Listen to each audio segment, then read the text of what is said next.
Sur le Télim 121, sur le Passouk, l'Éternel te protège, l'Éternel est ton ombre, le Rabbi nous donne une explication extraordinaire. Et il nous dit de la même manière que ton ombre, elle reproduit exactement ce que tu fais, Akadosh Baruch Hu aussi, il reproduit exactement ce que tu fais, comment tu te comportes. Par exemple, si tu as de la miséricorde pour les gens, pour des juifs, alors de là aussi, on va avoir de la miséricorde pour toi.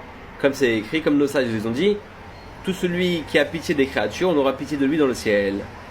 Maintenant, ça marche aussi avec la parnassa.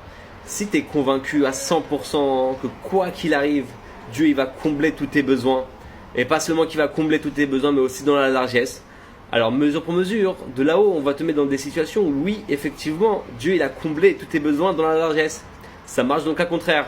Si on est toujours là à s'inquiéter pour la parnassa et comment on va faire pour faire terminer le mois et comment on va faire pour la parnassa de nos femmes et de nos enfants, etc. Alors mesure pour mesure, on va se retrouver dans des situations où oui, effectivement, chas v'shalom, il y a un manque. Alors c'est super important de se renforcer dans la confiance en Dieu. Maintenant, c'est possible que le SRA va te dire, mais attends, pour quelle raison Dieu va combler tous tes besoins? Au nom de qui, au nom de quoi, du comment et du pourquoi? Si c'était pas le cas dans le passé, qu'est-ce qui te prouve que ce sera le cas dans le futur?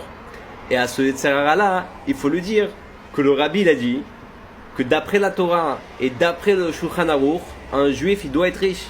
Alors, pas être riche pour faire les 300 coups chas v'shalom, mais être riche pour accomplir Torah et Mitzvot dans la largesse, donner de tzedaka dans la largesse, faire écrire un Sefer Torah, acheter des livres de Torah, faire traduire des livres de Torah, etc. Faire beaucoup de Mitzvot dans la largesse matérielle. En fait, il y a une fonctionnalité dans l'âme animale qui dit comme ça. Ce qui a été, c'est ce qu'il y aura. Et c'est faux. La preuve en est, on était en Égypte et on est sorti d'Égypte. Donc ce qui a été, c'est pas ce qu'il y aura. Et Dieu il peut changer le monde en un claquement de doigts, il peut tout changer du tout au tout. Alors voilà, Bezrat Hashem, qu'on se renforce dans notre confiance en Dieu. Le meilleur conseil que j'ai à vous donner, c'est de commencer à étudier le livre Chovot Halevavot Sha'ar HaBitachon, la porte de la confiance en Dieu. Il existe aussi en français. Essayez de le chercher, vous allez sûrement trouver. Et c'est le meilleur moyen de travailler sur sa confiance en soi, sur sa confiance en Dieu, pardon. Et ça peut faire que du bien. Voilà. Je vous embrasse, je vous dis à bientôt.